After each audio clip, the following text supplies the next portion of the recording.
पुरवैया लुटावे आसमानवा की चांदनी लुटावेली अजोर आरे सोनवा लुटावेली भोर की किरनिया किलिहली धरतिया बिटोर हर गवई में लागल बा अगहन के मेला गवई में लागल बा अगहन के मेला खेत में भइले भगवान हो गोरी झुकी झुकी काटेली धान हो गोरी झुकी झुकी काटेली धान लेके सूरजवा किरनिया की लाली भोरे लुटावेला सोने की थाली मारे टहनिया लहरे पुरवैया पिपरा के पतवा बजावेला ताली पनघट पोखरिया पर झाझर बजेला बगिया में नाचे बिहान हो गोरी झुकी झुकी काटेली धान गोरी हो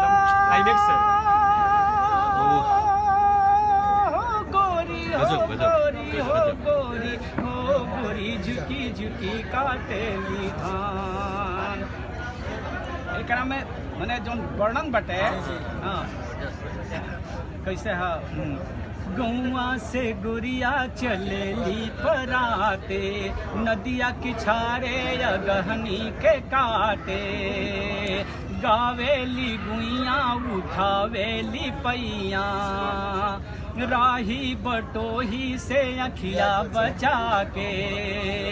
धानी चुंदरिया में दमकेला मुखड़ा धानी चुंदरिया में दमकेला मुखड़ा देखेला सगरे जहान हो गोरी झुकी झुकी काटेली धान हो गोरी झुकी झुकी काटेली धान चंदवा के हसिया चंदनिया के हाथे जैसे बिजुरिया बदरिया के साथ है अब दोहरावे ला चाहे केहू ना के हमके दम मिले हम ही कहतो बानी हम ही दोहरावे दम आ स्वीटनेस सारा खत्म हो गया हां ले चंदवा के हसिया चंदनिया के हाथ है तन तोरा दे पूछवा से तन दम मिले चंदवा के हसिया चंदनिया के हाथ है नहीं दोहराव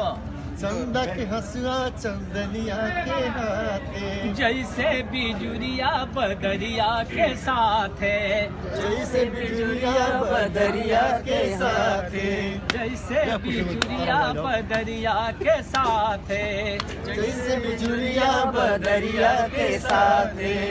धानी चुंदरिया में दमकेला मुखड़ा धानी चुंदरिया में दमकेला मुखड़ा देखेला सगरे जहान हो गोरी झुकी झुकी काटेली धान हो गोरी झुकी झुकी काटेली धान अरे बैला के पावे से हीरा दवाला बैला के पावे से हीरा दवाला सूपा के सेजी से मोती वो साला सूपा के सेजी से मोती वो साला तन के पसीना ब गंगा के पानी तन के पसीना ब गंगा के पानी माटी धरतिया के चंदन बुझाला माटी धरतिया के चंदन बुझाला वरा पर लागे लायन जाके टाली वरा पर लागे लायन जाके टाली नाचेला भैया किसान हो गोरी झुकी झुकी काटेली धान हो गोरी झुकी झुकी काटेली धान गोरी हो